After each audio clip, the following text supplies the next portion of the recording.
I'm astrologer and life coach Penny Dix. Welcome to my short heads up video for the sign of Leo, and that's for the sun in Leo, or for the ascendant, also known as the rising sign, for everything you need to know astrologically for the month of November. Okay, Leo, how are you? Because all the signs are really going through a sort of proverbial washing machine at the moment where things just keep changing and things get thrown out, brought in, stopped, started. Let's see how it's affecting you. It's certainly affecting you in the career department of your life, and that part of your life where you are kind of more out on the sort of the public stage, the world stage. Because with Uranus here, it's been absolutely turning your career upside down, if you've been working with that energy in a positive way. Because it could go the other way and mean that it's all felt out of your control. But hopefully you are in total command of what's going on and can kind of sort of get a sense of how this is going to work for you.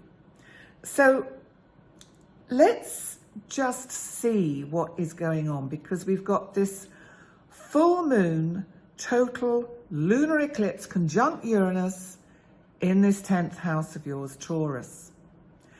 And I think you get an opportunity through this eclipse. I feel that where you've been in the shadows in some aspect of your work, this eclipse is going to bring you out in the open. May not be on the day, because with eclipse energy it can last for up to 6 months. But I do feel it is going to herald a significant change for the better in your career sector, because you've also got the sun, of course, in Scorpio, in that part of your chart that's to do with your home, conjunct Venus. You've got Mercury there. Mercury is all about communication. Venus is all about, can be about finances and money, but it's also about love. And it just feels that you might be making some changes in your living space to complement your work. That could be one of the side effects of this.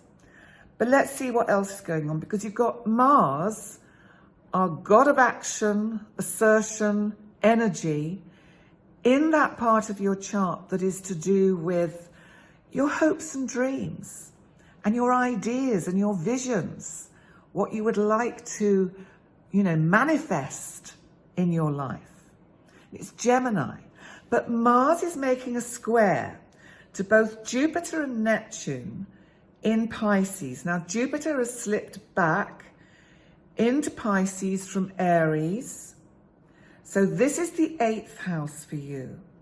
Now, this traditionally is to do with transformations. It's to do with endings, beginnings. It can also be to do with sexuality, other people's money, joint investments.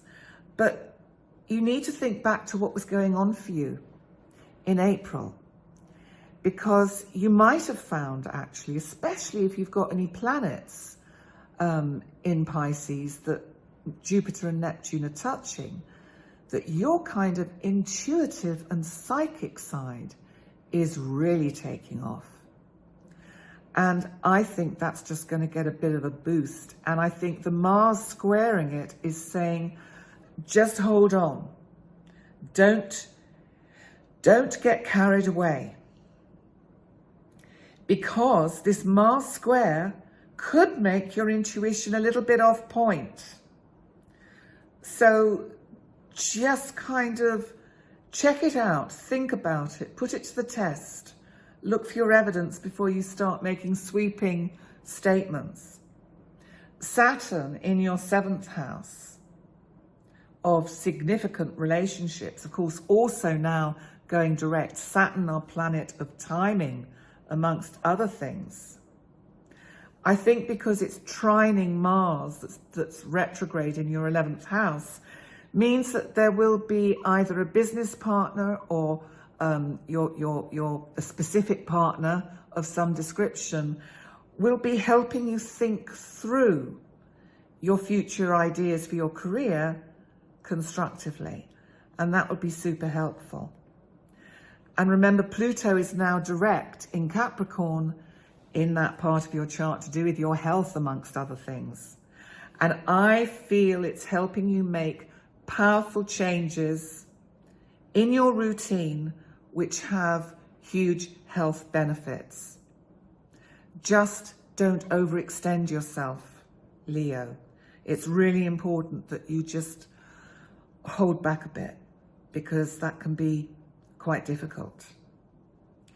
And you also have the new moon on the 23rd, and it's in Sagittarius, and I think this is going to give you a chance to relax a bit, to just, I don't know, feel a little bit more kind of laid back and have some fun with friends. And, you know, we all need chill time, and I think that new moon's going to give you some. So let's see what your tarot card is going to be for the month of November. As you know, I have no idea what it's going to be. As you can see, I'm giving them a good shuffle. I'm now using my smaller pack again because the large ones just fly all over the place. And we'll see what wants to come out. I think it's this little one poking away there. Ooh, what is it? What is it? What is it? Whoa. Well, we have a court card. We have Her Majesty, the Queen of Swords. Now, she is a very private, strong lady, very secretive. This is Scorpio. This is you using that kind of Scorpio side of your psyche, which is down there in the part of your chart that's to do with your home. Being quite clear, I think, about your emotional boundaries. And I just think that through life, you've learned that it's not always been helpful to you to be an open book, because Leo, you tend to want to tell everybody what you're doing. And, you know, because you're full of fun, you're full of creativity, and you just think everyone's going to be as happy as you about what you're doing. And it's always a little bit of a letdown when you find out they're not, because actually they're only interested in themselves. That's the sad thing, really, is that basically people are more interested in what they're doing. But there is nothing wrong with that, because we have to have a healthy level of self-interest. It's when it falls into narcissism and gets inflated in the ego that it's not so good for us. So I think this is you being much more mindful about what you let out about what you're doing. I also think it's that you're thinking of making changes with your living accommodation or even where you live. And I think you are keeping that to yourself. And I think that's super important at this point.